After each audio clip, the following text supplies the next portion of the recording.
Bonjour à tous et bienvenue sur Mosaïque. Mon invité est le syndicaliste et infirmier Emmanuel Tinès et le thème est le malaise des personnels hospitaliers. Nous reviendrons sur la grève nationale du 8 novembre dans le JT. À la une aujourd'hui, le grand concert, c'est ce soir. C'est un spectacle fait par des enfants au profit des enfants. Enfants du monde, danse et chant, c'est son titre, a lieu à partir de 18 h à l'hôtel de ville de Sarreguemines, organisé par la municipalité dans le cadre du label Sarreguemines Ville Amie des Enfants. Le spectacle vise à soutenir les actions de l'UNICEF. La répétition générale a eu lieu hier soir. Sur ces images, vous voyez l'harmonie junior du Conservatoire de musique et de danse de Sarreguemines. Ce soir, montrons aussi sur scène les enfants du périscolaire, les jeunes journalistes du Rapporteur, les collégiens de la chorale du Himmelsberg, Chiara Terrana de l'association Music Dance Connection ainsi que les enfants du centre socioculturel. Enfin, la tête d'affiche de cette soirée d'exception, c'est Erza. Elle dédicacera aussi son album Tout le bonheur du monde, enregistré avec les Kids United. Ce spectacle affiche bien évidemment complet, mais les caméras de Mosaïque seront présentes pour filmer l'intégralité du spectacle. Nous le diffuserons pendant les fêtes de fin d'année. Voici le sommaire de l'émission. Jean-Michel, votre conseiller isolation. Construction, aménagement, génie bois, une équipe de pros. Au sommaire aujourd'hui, les inscriptions pour la campagne d'hiver des Restos du Cœur ont commencé et les bénévoles ont de quoi faire. Il y a tant de demandes qu'ils sont obligés de refuser du monde. Nous y reviendrons dans le journal. Les cinémas Forum de Sarreguemines ont accueilli un débat sur le don d'organes. L'émotion était palpable à l'issue du film Réparer les vivants qui aborde ce thème. Ginette Kolinka est revenue au lycée Henri Nominet pour rencontrer, parler avec les élèves. Ginette Kolinka est une rescapée du camp d'extermination d'Auschwitz-Birkenau. Des travaux à Sarreguemines, c'est courant, mais on voit rarement un chantier comme celui installé en ce moment à l'écluse 28. Nous terminerons le JT avec une grande nageuse, Aurélie Muller, nous parle de son expérience, de ces Jeux Olympiques de Rio qui ne lui ont pas réussi. Et après le journal, on retrouve notre joyeuse plate-bande, l'équipe fait son cinéma, il ne faut pas manquer ça.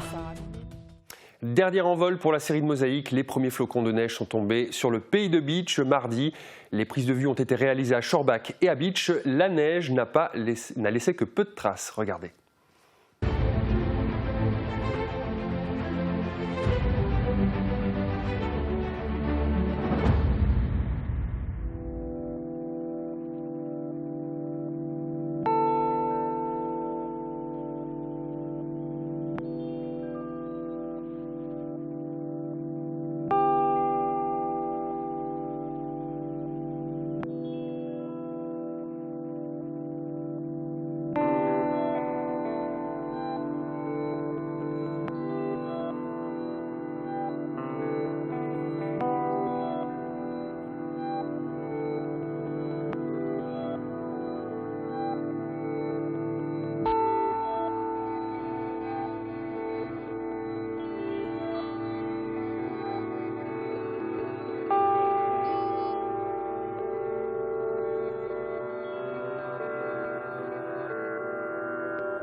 Fin de cette série consacrée au paysage d'automne.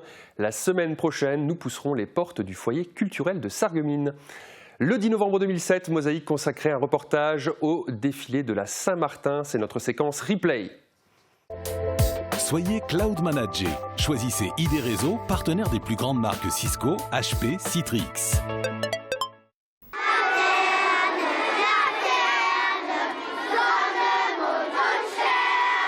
Armés de lanternes colorées, les écoliers chantent en l'honneur de Saint Martin, apôtre des Gaules et évêque de Tours au IVe siècle.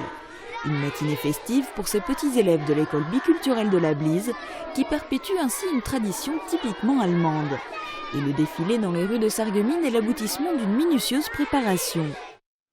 Tradition oblige, le défilé de la Saint-Martin sera célébré cette année aussi pour les élèves de la BCM Beau Soleil. Ce sera aujourd'hui vers 17 h, un défilé aux lanternes précédé d'un cavalier. On leur souhaite moins de pluie que ce matin et pour demain, voici les prévisions de Météo France. Près de 4% des accidents du quotidien ont pour origine le bricolage.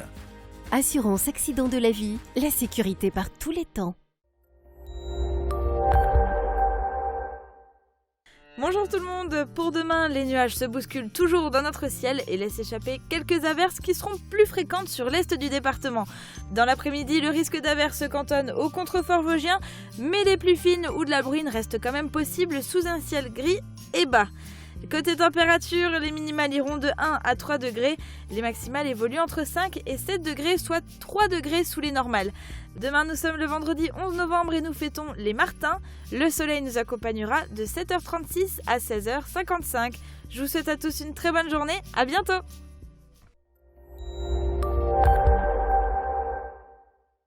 Je parraine un ami et tout le monde y gagne. Mon filleul, ma banque et moi.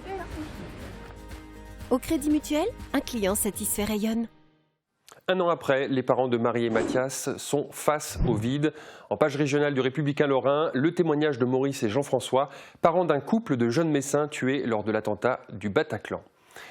Une consultation de pédiatrie préventive et gratuite au centre socioculturel de Sarreguemines. Le centre socioculturel, avec le concours de la protection maternelle et infantile, s'adresse aux mamans d'enfants de moins de 6 ans.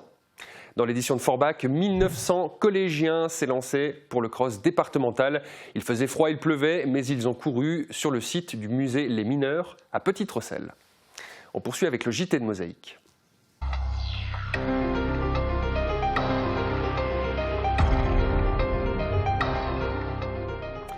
Grande affluence à Sarreguemines dans les locaux des Restos du Cœur. Et ce n'est pas franchement une bonne nouvelle. Lors du deuxième jour d'inscription pour la campagne d'hiver, les bénévoles ont même dû refuser du monde tant ils avaient de demandes à traiter. Cette année à Sarreguemines, près de 500 familles pourraient avoir besoin de l'aide alimentaire des restos. Un reportage de Guillaume Dumonteil. La campagne d'hiver a commencé avec le début des inscriptions. Pour savoir si les personnes peuvent bénéficier de l'aide alimentaire des Restos du Cœur, les bénévoles contrôlent leurs revenus, prennent connaissance du montant de leur loyer et vérifient si elles bénéficient d'APL ou d'allocation de la part de la CAF. Si les personnes rentrent dans le barème des restos, elles pourront recevoir de l'aide. On a inscrit 40 familles.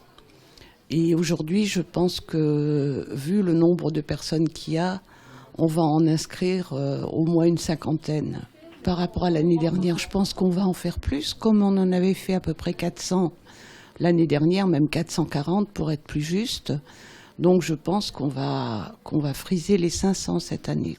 Chaque bénéficiaire a sa propre histoire, mais néanmoins, on peut distinguer 3 grands types de situations. Je pense qu'on a de plus en plus de familles monoparentales, de femmes avec enfants, et de plus en plus de personnes seules, pratiquement isolées. Il y a aussi beaucoup de personnes entre 2 âges, entre 50 et 60 ans, qui sont au RSA et qui ne trouvent plus de travail.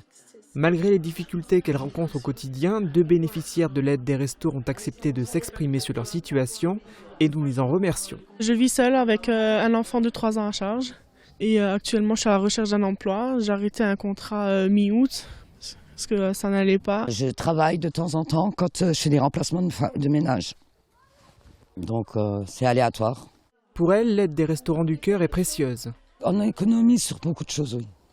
Puisque c'est des choses en moins à acheter. C'est une aide précieuse, surtout pour le lait pour mon enfant. Il en boit quand même beaucoup, comme il a 3 ans. La première distribution de nourriture aura lieu le 22 novembre. La campagne d'hiver durera, comme chaque année, 16 semaines, jusqu'à la mi-mars. Ah ben oui. Sujet santé, il y a actuellement en France près de 21 000 personnes en attente d'un organe. 5 000 seulement ont la chance d'être sauvées chaque année, tout simplement parce qu'on manque de donneurs. Pour permettre à un plus grand nombre de personnes de continuer à vivre grâce à une greffe d'organes, de cellules ou de tissus, une soirée de sensibilisation avait lieu au Cinéma Forum. Guillaume Dumonteil y a assisté. Malgré les 17 années qui ont passé, c'était très difficile. À l'issue de la projection, Bernard Kirsch est ému. Le film Réparer les vivants lui a rappelé sa propre histoire. Comme le personnage de Claire, lui aussi a reçu un cœur de la part d'un donneur, un cadeau inestimable. Membre de la DOT 57, Bernard a tenu à témoigner devant les spectateurs qui ont participé à cette soirée spéciale organisée au Cinéma Forum. Il était accompagné par d'autres personnes greffées, ainsi que par des responsables des prélèvements qui travaillent à l'hôpital Robert Pax. Chacun d'entre eux a raconté sa propre expérience. Comme il n'est jamais trop tôt pour faire connaître sa volonté, les membres du public ont été invités à dire à leurs proches s'ils souhaitent ou non donner leurs organes après leur mort. Chaque année, de nouveaux élèves au lycée Henri Nominé. Chaque année, une nouvelle rencontre avec Ginette Kolinka. Ce n'est pas la première fois que cette rescapée du camp d'extermination d'Auschwitz-Birkenau intervient auprès des élèves. Sa dernière visite s'est déroulée il y a moins de 2 jours. Guillaume Dumonteil y était. Par contre, il voulait supprimer tous les juifs d'Europe. Ginette Kolinka et les membres de sa famille également. Malgré leur fuite de Paris à Avignon et l'utilisation de faux papiers et de faux certificats indiquant qu'ils étaient chrétiens orthodoxes, ils ont finalement été arrêtés par la Gestapo le 13 mars 1944, puis déportés à Auschwitz. Dès leur arrivée, son père et son jeune frère sont envoyés vers les chambres à gaz. Ginette Kolinka aura, elle, la chance de survivre. Après de longues années de silence, cette ambassadrice de la mémoire a décidé de témoigner auprès des jeunes générations pour leur apprendre notamment à bannir le mot « haine » de leur vocabulaire. Elle s'adresse à eux en toute simplicité en évoquant la sidération qui était la sienne lorsqu'elle découvrait en 1944 l'inhumanité des nazis. Elle avait alors tout juste 19 ans. On change du tout au tout. Il y a des travaux en ce moment à Sarreguemines, mais des travaux peu courants.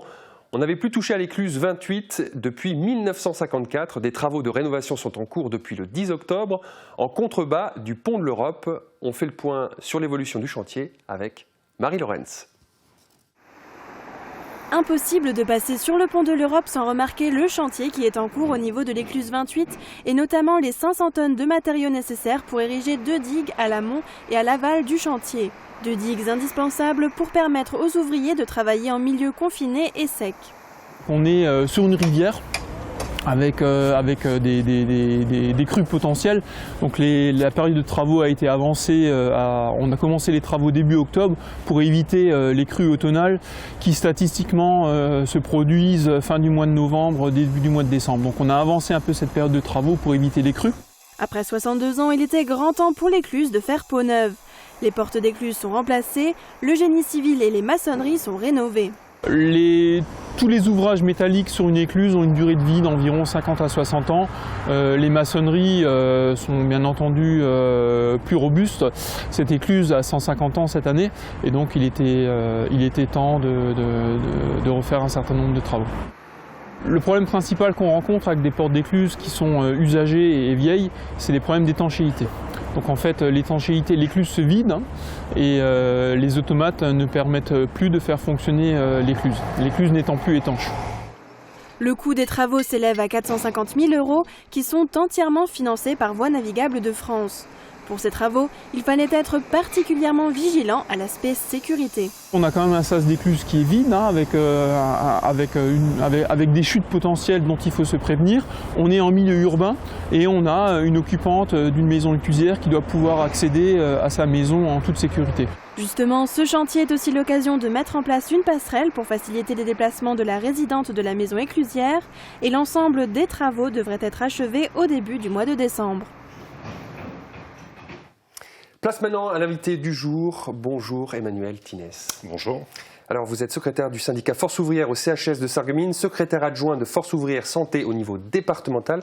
Vous êtes aussi infirmier et vous êtes là pour parler d'un malaise à l'hôpital, un ras-le-bol qui a conduit les personnels hospitaliers du public et du privé à manifester au plan national le 8 novembre dernier. Il y avait environ 3500 personnes dans les rues de Paris. Difficile de dire combien au niveau national. Ce qu'on retient des témoignages qui ont été livrés, c'est la déshumanisation d'une profession, peut-être davantage encore que la pénibilité. Est-ce que c'est ce que vous pensez?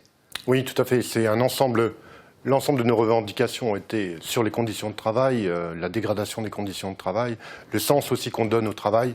Et malgré ce que la presse a pu peut dire de manière générale, il n'y a pas que les infirmiers qui sont concernés, il y a toute la filière soignante qui est concernée, mais aussi les personnels administratifs, les personnels techniques qui sont impactés d'ores et déjà par les restructurations qui sont en cours. Déshumanisation. On parle de déshumanisation peut-être plus encore que pénibilité. Oui, parce qu'on est dans une logique purement budgétaire depuis des années, que ce soit le gouvernement précédent ou le gouvernement actuel, on est dans une logique purement comptable et le sens du travail, ce pourquoi l'hôpital public doit être, n'est plus du tout dans cette perspective, puisqu'on n'a plus que des directeurs qui ne se soucient que du budget de l'hôpital. Alors vous êtes infirmier, vous êtes... Je ne connais pas depuis combien de temps vous travaillez en fait? Depuis 20 ans. Depuis 20 ans, est-ce que c'était mieux avant? Parce que ça, c'est aussi quelque chose qu'on a entendu dans les témoignages. Ma situation personnelle n'est pas forcément le reflet, on va dire, de la situation de l'ensemble des personnels, mais en tout état de cause, on s'inquiétait plus de la prise en charge des patients, on s'inquiétait plus pour les administratifs On s'inquiétait plus, ça veut dire quoi? Vous aviez plus le temps? On avait plus de temps et puis nos objectifs étaient quand même relativement clairs. On était là pour faire fonctionner l'hôpital public qui a à charge l'ensemble des usagers et non pas dans une perspective de clientélisme à prendre, on va dire, les bons patients, ceux qui rapportent par rapport à d'autres. Alors, vous êtes allé manifester le 8 novembre donc à Paris, aux portes du ministère de la Culture, intersyndicale, FO-CGT, Sud et CFTC. Réponse de la ministre Marisol Touraine dans l'hémicycle de l'Assemblée nationale. Les budgets n'ont pas été réduits et 31 000 postes ont été créés à l'hôpital depuis 2012. Alors, ce n'était pas au ministère de la Culture, c'était au ministère de la Santé, mais c'est pas grave. Excusez-moi, c'est le ministère de la Santé, pardon. Pour autant, au travers de la France, effectivement, il y a eu un ensemble de manifestations un peu partout. Pour ne citer que Metz, on a envahi les locaux de l'ARS avec à peu près 300 personnels. FO, CGT et Sud, quelques infirmiers aussi qui étaient venus, entre guillemets, en freelance. Sur les réponses ministérielles, ils sont à l'aune de toutes les réponses qu'on peut avoir depuis des mois, qu'il s'agisse de la loi travail, qu'il s'agisse d'autres lois à l'heure actuelle. On a un bel emballage, mais la réalité, c'est que la loi Touraine, du nom de la ministre en question, n'est une loi que pour faire des économies, bien au contraire, c'est-à-dire 3,5 milliards d'économies sur le dos de la santé, puisque les restructurations qui sont prévues au travers des groupements hospitaliers de territoire, qu'il s'agisse de Sarreguemines, de Metz, mais de l'ensemble de la France, vont faire en sorte qu'on va se retrouver avec 22 000 suppressions de lits et 16 000 suppressions de postes. Donc la réalité, elle est ainsi. Vous savez, le coût de la photocopieuse, vous avez oublié de mettre du papier, ben, au ministère ça s'est passé comme ça. Ils ont mis une rame de papier et nous on a vu les documents. Et les documents font état de ces suppressions de lits, font état de ces suppressions d'emplois. À quel point la grève a été suivie à Sarreguemines? Elle a été. Alors le problème, c'est la comptabilité des grévistes. Il faut savoir que pour cette grève des hospitaliers, spécifique aux hospitaliers, l'ARS Grand Est n'avait pas averti les établissements comme quoi il y avait une grève. Alors là où il y a des syndicats qui tractent pour informer de ces préavis de grève, il y a eu des grévistes. Et là, en l'occurrence, pour les deux hôpitaux de Sarreguemines, sur le poste du matin, il y a eu 300 grévistes qui étaient assignés ou qui travaillaient ce jour-là. Des étudiants aussi de l'IFSI? Je ne suis pas au courant d'éventuels étudiants qui seraient grévistes. Voilà. Emmanuel Tinès, le temps passe, il faut qu'on enchaîne. Merci d'être venu sur ce plateau. Une page sportive dans ce JT avec une grande nageuse française qui est passée de la joie à la désillusion totale en une fraction de seconde il y a 3 mois. Aurélie Muller a aujourd'hui encore du mal à encaisser sa disqualification lors des JO de Rio, alors qu'elle était dans le peloton de tête lors de l'épreuve des 10 km en eau libre. Marie Lorenz l'a rencontrée à Sarreguemines. Aurélie Muller avait rejoint ses coéquipiers du centre nautique pour les championnats régionaux interclubs. Une expérience difficile, forcément, mais ça fait partie du sport. Voilà, aujourd'hui, c'est moi qui l'ai vécu. Il y en a d'autres qui l'ont vécu avant moi et il y en a d'autres qui le vivront peut-être après. Enfin, voilà, mais après, ça fait partie de ma carrière et c'est surtout comment est-ce que je vais m'organiser aujourd'hui pour rebondir, quoi. Parce qu'Aurélie Muller veut rebondir. Si son expérience à Rio était une désillusion, elle voit aujourd'hui son avenir sportif avec plus de sérénité. Au début, c'est difficile, il faut l'encaisser, il faut l'accepter, il faut comprendre. Et même si c'est difficile à comprendre, mais voilà, après, non, ça m'a pas découragée, ça m'a au contraire donné l'envie d'y retourner et surtout continuer, quoi. Aurélie Muller a repris les entraînements avec Philippe Lucas il y a 3 semaines. Si le chemin est encore long jusqu'au prochain jeu, elle compte bien prendre sa revanche dans 4 ans. L'objectif vraiment à long terme, c'est Tokyo 2020. Après, il y aura plein d'étapes avant, voilà, championnat du monde, championnat d'Europe, donc il faut y aller tranquillement. Et pour sa première compétition depuis les JO, Aurélie Muller a porté les couleurs de son club, le centre nautique de Sarreguemines, pour le championnat interclub. Un retour aux sources qui fait du bien avant d'attaquer les compétitions internationales. Fin du JT, restez avec nous. Les Plateurs sont en forme.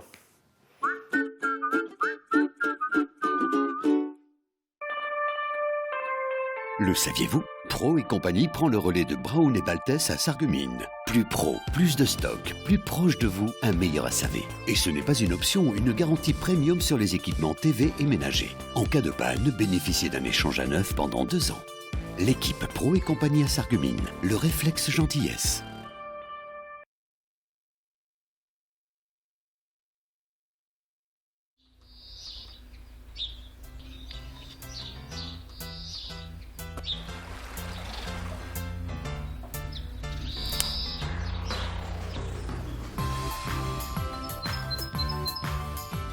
Un appareillage auditif adapté permet de ne pas vous couper du monde.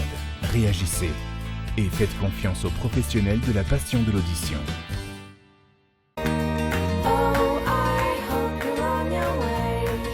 Envie de se faire plaisir? Découvrez Destock Outlet, les plus grandes marques au meilleur prix.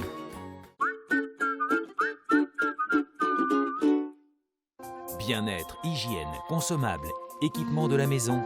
AVS Médical, notre métier, vous accompagner. Demain, Mosaïque vous propose un rendez-vous musical avec l'ensemble vocal du Conservatoire de Sarreguemines. Au programme, chant sacré et le célèbre Requiem de Mozart.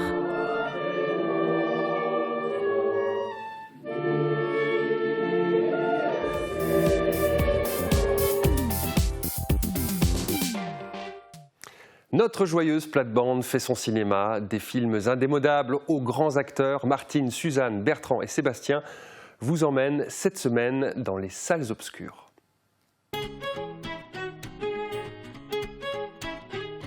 N'achetez pas votre cuisine avant de passer chez Oseo. Oseo, osez votre cuisine.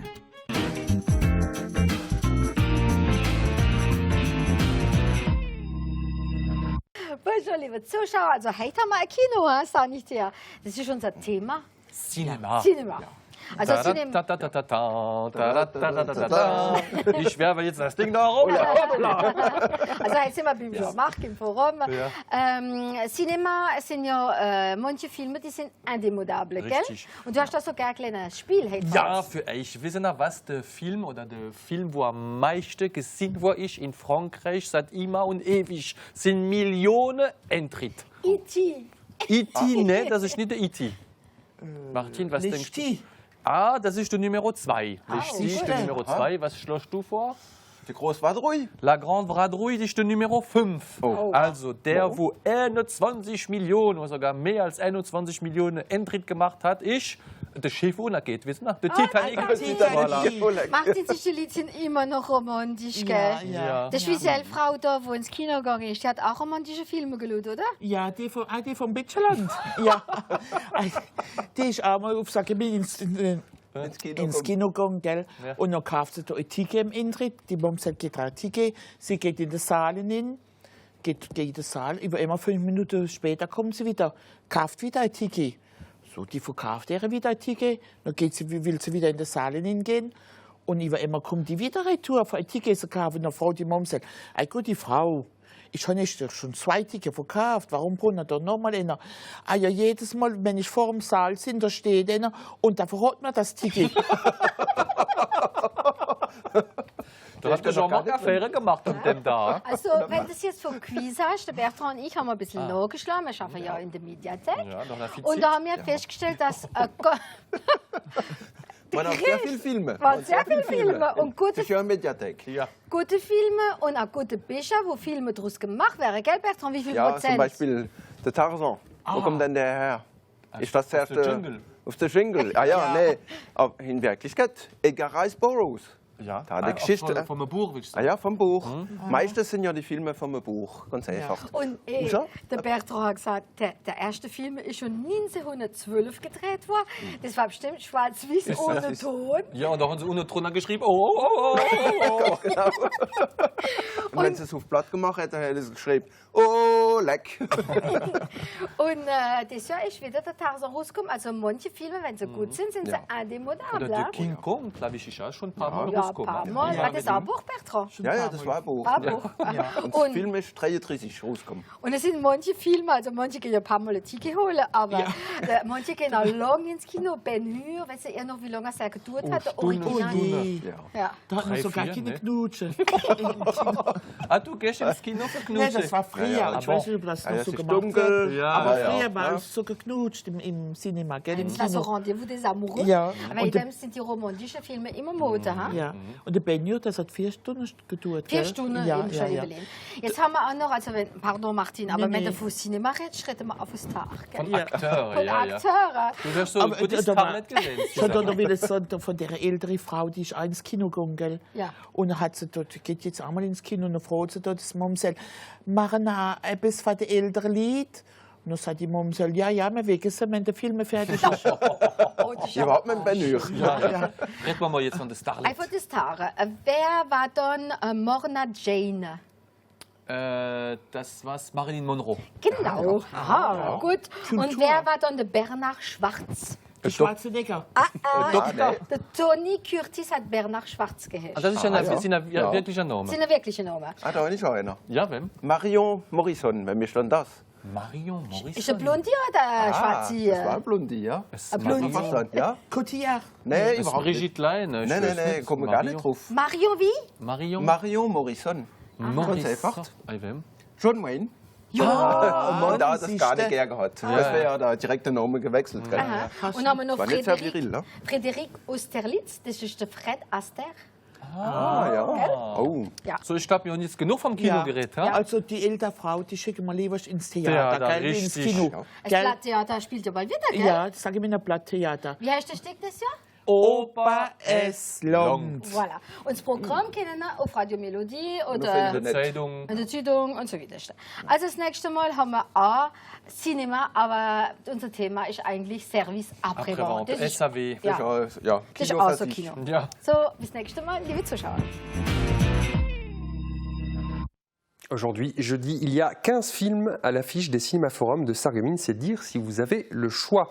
On termine cette émission avec un concert bien ancré à Großbiederstroff. La salle Jeux et loisirs de Großbiederstroff est décidément un lieu pour la musique. Le 30 octobre dernier, l'harmonie municipale s'y est produite, dirigée par Jean-Claude Carman. Les musiciens ont interprété 6 pièces. En première partie, c'est l'harmonie de Dimringen qui était invitée. Les images dont vous profitez ont été filmé par Yann Greff du canal local de Großbiederstroff.